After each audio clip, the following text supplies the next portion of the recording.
창세기 44장 1절에서 13절. 요셉이 그의 집 청지기에게 명하여 이르되 양식을 각자의 자루에 운반할 수 있을 만큼 채우고 각자의 돈을 그 자루에 넣고 또 내 잔 곧 은잔을 그 청년의 자루 아귀에 넣고 그 양식값 돈도 함께 넣으라 하매 그가 요셉의 명령대로 하고 아침이 밝을 때에 사람들과 그들의 나귀들을 보내니라. 그들이 성읍에서 나가 멀리 가기 전에 요셉이 청지기에게 이르되 일어나 그 사람들의 뒤를 따라가서 그들에게 이르기를 너희가 어찌하여 선을 악으로 갚느냐. 이것은 내 주인이 가지고 마시며 늘 점치는 데 쓰는 것이 아니냐. 너희가 이같이 하니 악하도다 하라. 청지기가 그들에게 따라가서 그대로 말하니 그들이 그에게 대답하되 내 주여 어찌 이렇게 말씀하시나이까. 당신의 종들이 이런 일은 결탄코 아니하나이다. 우리 자루에 있던 돈도 우리가 가나안 땅에서부터 당신에게로 가져왔거늘 우리가 어찌 당신의 주인의 집에서 은금을 도둑질하리이까. 당신의 종들 중 누구에게서 발견되든지 그는 죽을 것이요 우리는 내 주의 종들이 되리이다. 그가 이르되 그러면 너희의 말과 같이 하리라. 그것이 누구에게서든지 발견되면 그는 내게 종이 될 것이요 너희는 죄가 없으리라. 그들이 각각 급히 자루를 땅에 내려놓고 자루를 각기 푸니 그가 나이 많은 자에게서부터 시작하여 나이 적은 자에게까지 조사하매 그 잔이 베냐민의 자루에서 발견된지라. 그들이 옷을 찢고 각기 짐을 나귀에 싣고 성으로 돌아가니라.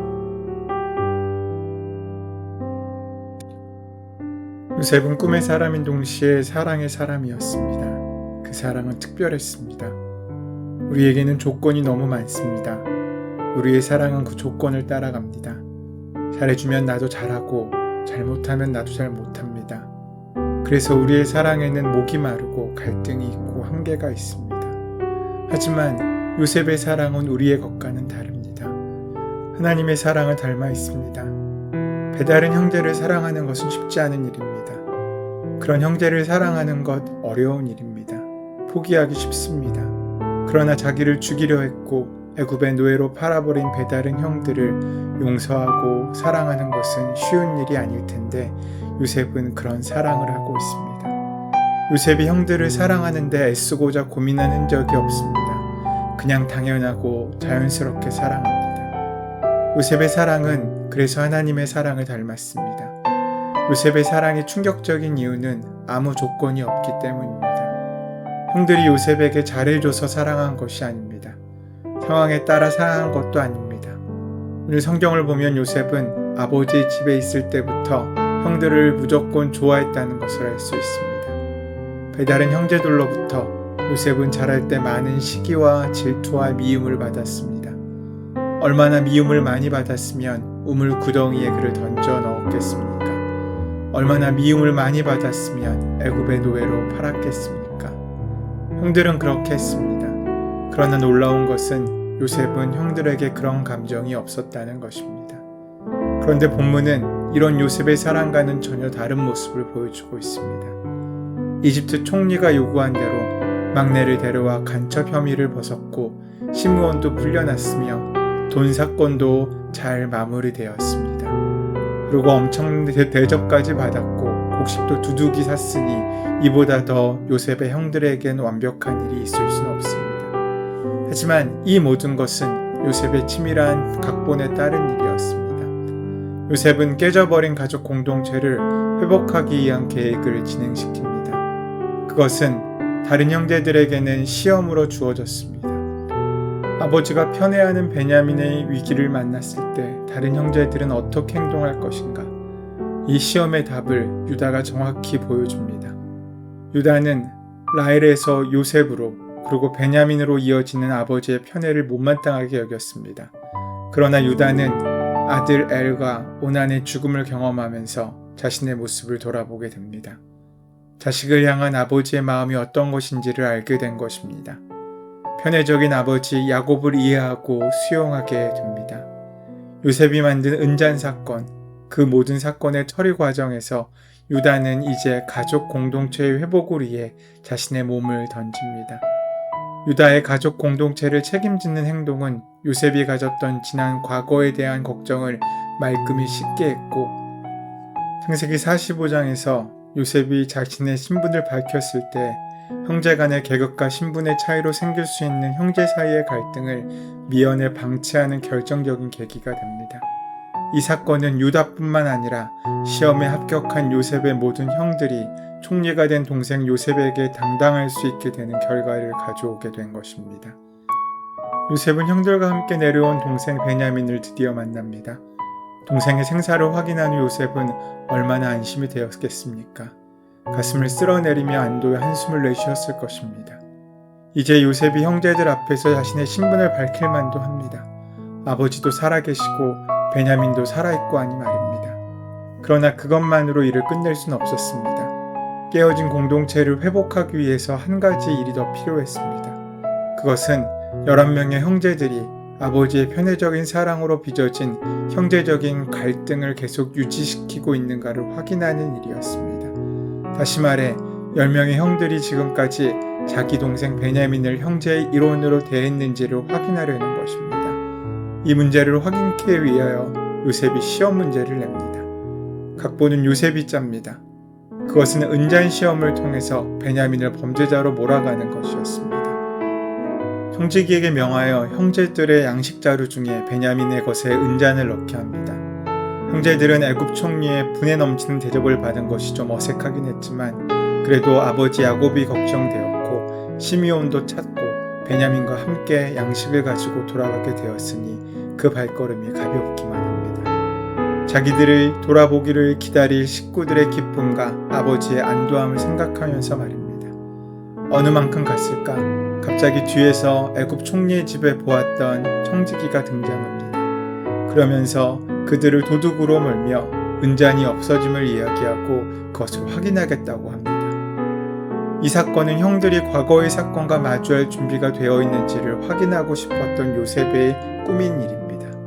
요셉은 이 사건을 통해서 형들이 형제 베냐민을 진정으로 받아들이고 있는지를 확인하면서 과거의 사건에 또다시 직면하게 만들어 놓은 것입니다. 은잔을 훔친 적이 없는 형제들은 자신있게 자신의 짐들을 살펴보라고 대답합니다.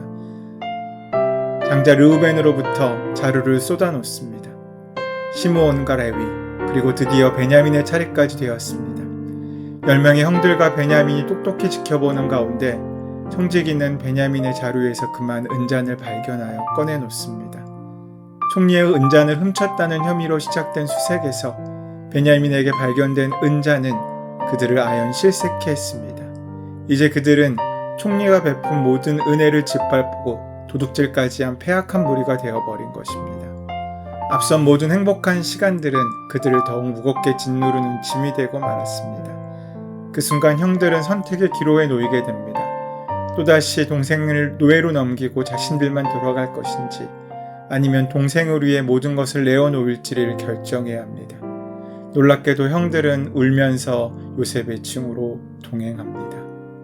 오늘 본문에는 숨어있는 메시지가 있습니다. 그것은 왜 요셉이 형들을 사랑하면서도 형들에게 고통을 주는가입니다. 이상하지 않습니까? 내가 그냥 요셉이라고 말하면 될 일을 병 주고 약 주듯이 일을 벌이고 있습니다.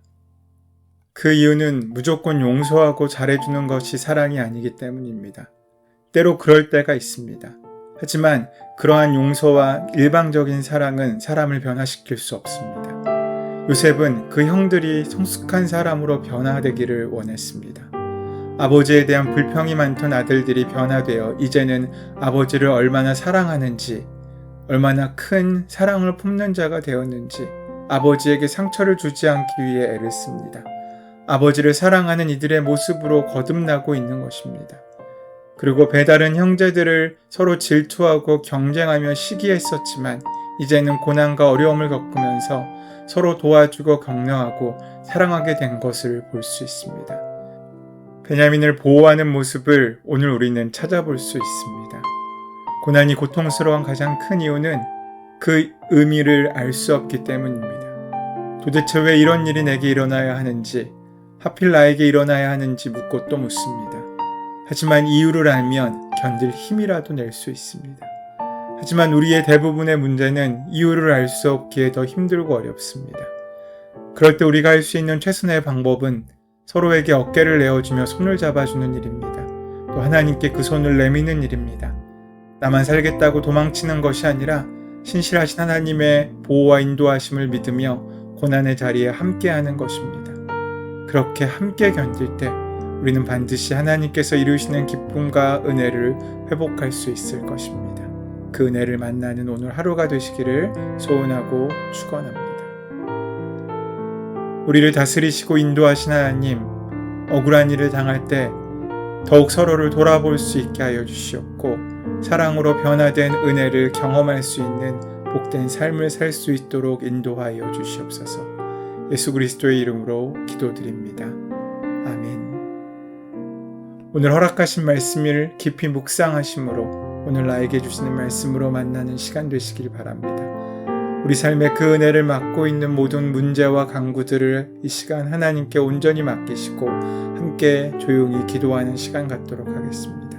함께 기도합니다.